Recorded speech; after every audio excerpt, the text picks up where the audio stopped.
Hello everyone, I am Netrabala. मेरे प्यारे बच्चों एवं मेरे प्रिय मित्रों का इस चैनल पर तहे दिल से स्वागत है। आज हम फाइनल अकाउंट विद एडजस्टमेंट का लेसन करेंगे। फाइनल अकाउंट में एडजस्टमेंट इसलिए की जाती है ताकि हमें करेक्ट नेट प्रॉफिट या नेट लॉस का अमाउंट पता चल सके तथा बैलेंस शीट भी हमें true and fair financial position को शो कर सके। एडजस्टमेंट करने के दो रीजन है बेटा। या तो कोई मिस्टेक या एरर हमारी बुक्स ऑफ अकाउंट में होगी है, उसको हमने रेक्टिफाई करना है मिस्टेक को, या हमारी अकाउंटिंग जो है वो इनकम्प्लीट है। ये कारण है जिसके कारण हमें एडजस्टमेंट जो है करनी पड़ती है। इस लेसन को स्टार्ट करने से पहले ये जरूर याद रखना है, यदि कोई भी आइटम जो हमारा ट्रायल बैलेंस के इनसाइड में लिखा होता है उसको केवल एक ही जगह दिखाते हैं, या तो ट्रेडिंग अकाउंट या प्रॉफिट एंड लॉस अकाउंट या बैलेंस शीट में। लेकिन यदि कोई आइटम ट्रायल बैलेंस के आउटसाइड में लिखा मतलब एडजस्टमेंट में लिखा होता है तो हम उस एडजस्टमेंट को दो जगह दिखाते हैं, या तो वो ट्रेडिंग और प्रॉफिट एंड लॉस अकाउंट में आएगा और बैलेंस शीट में आइदर लायबिलिटी और एसेट साइड में। क्योंकि हमें डबल एंट्री के रूल्स को इन एडजस्टमेंट में फॉलो करना होता है तो इसलिए हमें इनको दो जगह दिखाना होता है। चलो पहले कुछ एडजस्टमेंट की ट्रीटमेंट हम डिस्कस करते हैं। जैसा कि मैंने ऊपर लिख के भी बताया है कि आपका अगर क्लोजिंग स्टॉक है, ये अगर ट्रायल बैलेंस के बाहर आइटम दिए तो how we treat in different account, ये बता रही हूँ। क्लोजिंग स्टॉक अगर हमारा ट्रायल बैलेंस के बाहर है, जैसा कि आप पहले भी कर चुके हो, तो इसको ट्रेडिंग अकाउंट के क्रेडिट में दिखाते हैं और एसेट्स में बैलेंस शीट में दिखाते हैं। सेकेंड है outstanding expenses. Expenses due but not paid का क्या मतलब होता है कि जो हमने पेमेंट नहीं करी, क्योंकि बेटा हमने इस अकाउंट में वो वाले आइटम लेने, चाहे वो खर्चे हो चाहे इनकम, जो इस साल की बनती है, जो हमारी फ्यूचर से रिलेटेड है या प्रीवियस ईयर से रिलेटेड है, उसको हमने इसमें नहीं देखना। केवल करंट ईयर का जो हमारा बनता है उसको हमने लेना है। इसीलिए करके ये जो आउटस्टैंडिंग एक्सपेंसेस जो हमें नहीं मिले वो हमारे रिस्पेक्टेड जो भी एक्सपेंसेस होते हैं डेबिट साइड में, उसमें चाहे ट्रेडिंग अकाउंट से रिलेटेड हो या प्रॉफिट एंड लॉस में, उसमें ऐड करेंगे। और क्योंकि ये हमारी लायबिलिटी है, हमने पेमेंट करना, तो ये लायबिलिटी साइड में दिखाएंगे बैलेंस शीट में। नेक्स्ट है प्रीपेड या unexpired expenses. Expenses paid in advance, ये जो है हमने एडवांस में ले लिए। हमारे जो ये इनकम का सोर्स इस साल का नहीं बनता, इसलिए रिस्पेक्टेड जो भी हमारे एक्सपेंसेस होंगे आइदर ट्रेडिंग अकाउंट या प्रॉफिट एंड लॉस अकाउंट, उसमें से इसको डिडक्ट करेंगे। और ये हमारी क्योंकि हमारी इनकम है अपनी खुद की, तो ये एसेट साइड में शो करेंगे। नेक्स्ट है डेप्रिसिएशन। डेप्रिसिएशन जो है हमारा प्रॉफिट एंड लॉस के डेबिट में दिखाया जाता है, और जो हमारा कंसर्न एसेट्स में इसका आइटम होता है उसमें से इसको लेस किया जाता है। जैसे मशीनरी पे अगर डेप्रिसिएशन दिया है तो मशीनरी में से इसको लेस किया जाएगा। अक्रूड इनकम या income earn but not receive का मतलब है मेरी इनकम बनती है लेकिन मैंने रिसीव नहीं करी। ये P&L के क्रेडिट साइड में हम लोग जो है इसको ऐड करते हैं रिस्पेक्टेड इनकम में। अगर नहीं दी तो उसको वैसे ही शो करेंगे, और ये हमारी इनकम है इसलिए इसको हम एसेट साइड में शो करेंगे।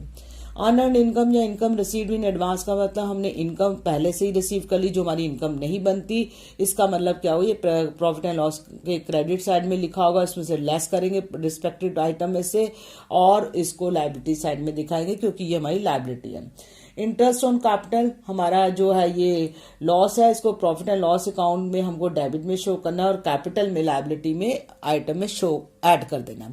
ऐसे इंटरेस्ट ऑन ड्राइंग, ये पर्सनल यूज के लिए कोई पैसा निकालता है तो हमारी इनकम होती है, इसको प्रॉफिट एंड लॉस की क्रेडिट साइड में दिखाते हैं और ड्राइंग में इसको ऐड करके बाद में कैपिटल में से लेस किया जाता है।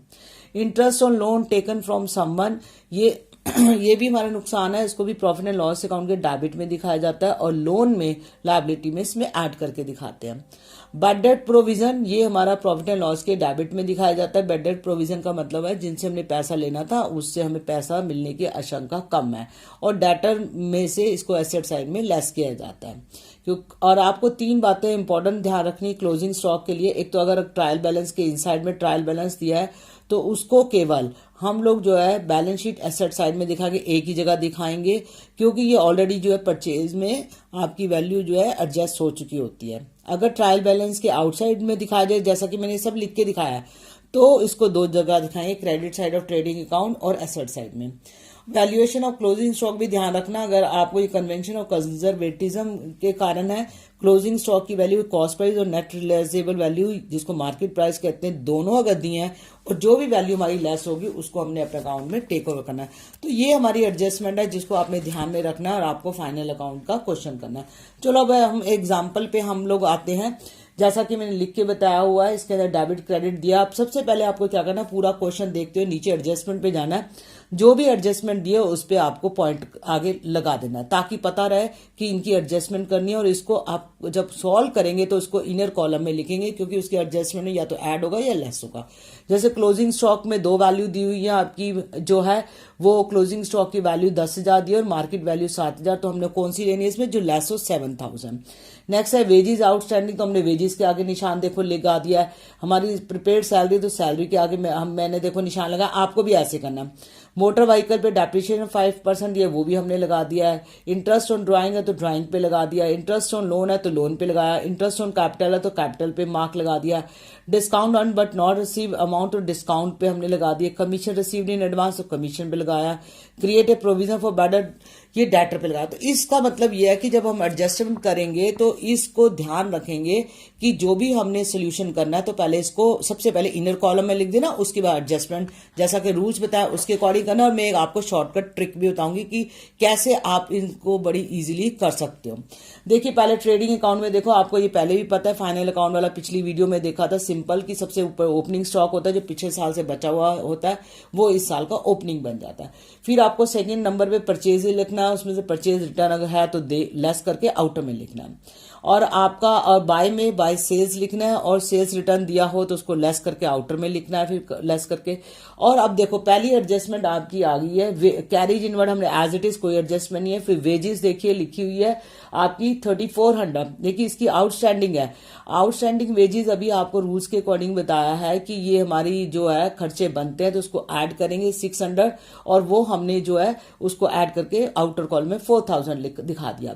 और ऐसी क्लोजिंग स्टॉक है, ये आपका एडजस्टमेंट के बाहर था, तो हमने बताया था 2 जगह दिखाते, credit side of trading account और आपका जो है वो बैलेंस शीट में एसेट साइड में देखिए क्लोजिंग स्टॉक लिखा हुआ है, तो ये दोनों जगह दिखाते हैं। और आपको पिछली बार बता दिया था क्यों दिखाते हैं क्रेडिट में, और इसको एसेट साइड डेबिट बैलेंस होता है, और इसको जर्नल एंट्री के रूल्स के अकॉर्डिंग डबल एंट्री के रूल्स भी फॉलो हो रहे हैं इसमें।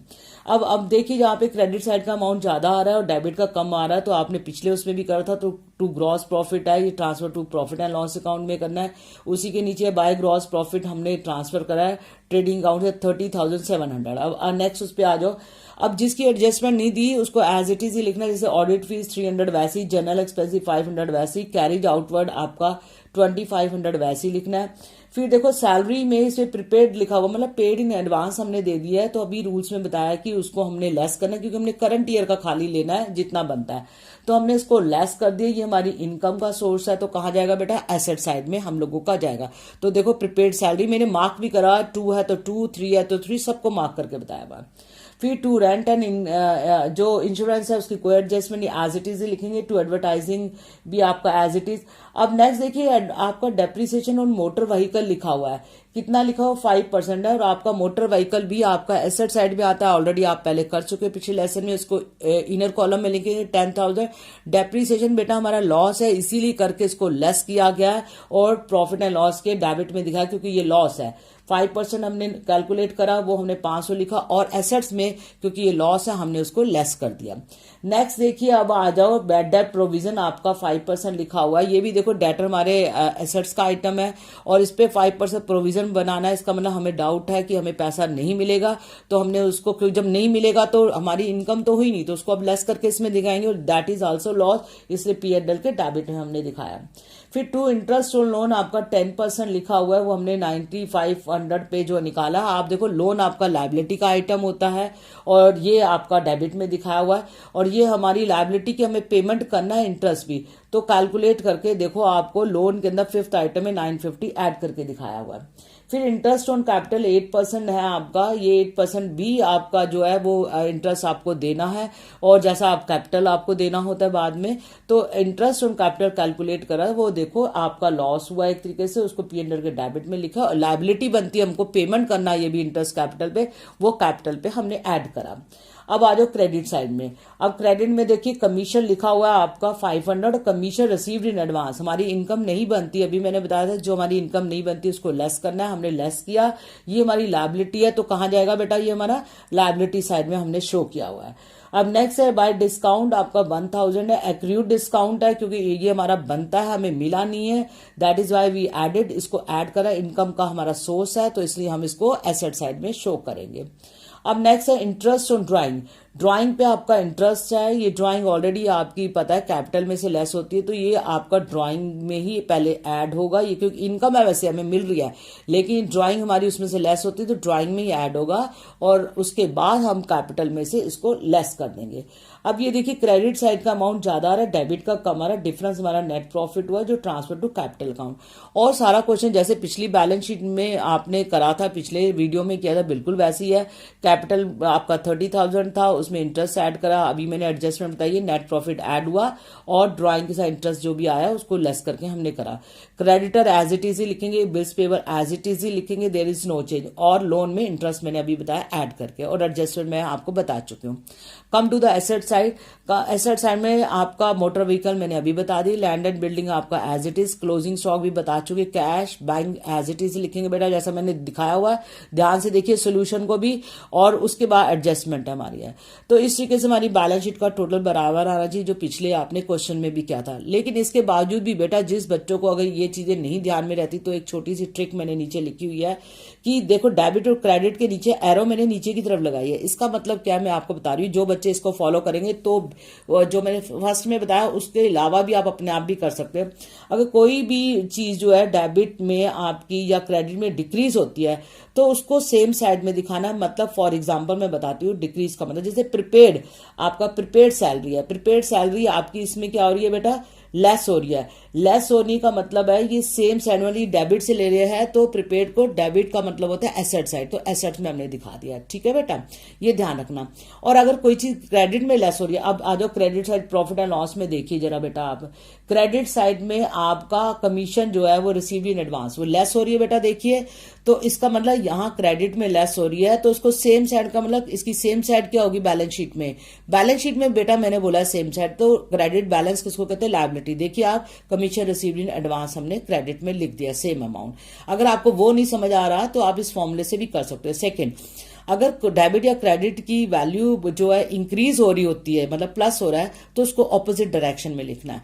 जैसे आप पहले उस पर आ जाओ, वेजेस आउटस्टैंडिंग है, वेजेस आउटस्टैंडिंग क्या हो रहा है आपका जो है डेबिट में जो है इंक्रीज हो रहा है आपका, तो इसको आपको किस साइड में लिखना है, देखो आपका डेबिट ये आपका जो है इंक्रीज हो रहा है तो ऑपोजिट साइड क्या होगी डेबिट की, क्रेडिट। बैलेंस शीट में क्रेडिट बैलेंस कौन सा होता है, लायबिलिटी में देखो वेजेस आउटस्टैंडिंग मैंने लिख के बताया हुआ है। ऐसे ही आपको सारे आइटम को देखना है, अगर कोई आइटम आपका इंक्रीज हो रहा है।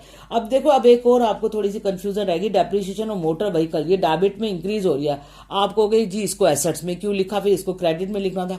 बेटा क्रेडिट में क्योंकि कोई भी आइटम इसका मोटर व्हीकल का नहीं है और ये एसेट्स का आइटम है, इसलिए करके हमने इसको ऐड करके नहीं दिखाया, उसको लेस करके दिखाया है।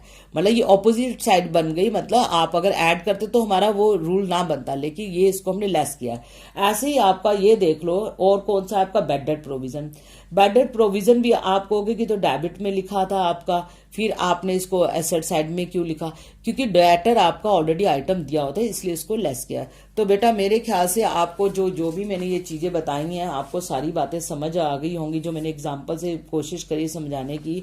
अगर आप सबको ये चीजें समझ आ गई हो तो आप प्लीज मेरी वीडियो को लाइक सब्सक्राइब एंड उस पर कमेंट जरूर लिखें एंड दूसरों को शेयर करना जरूर बोले। Thanks for watching my video.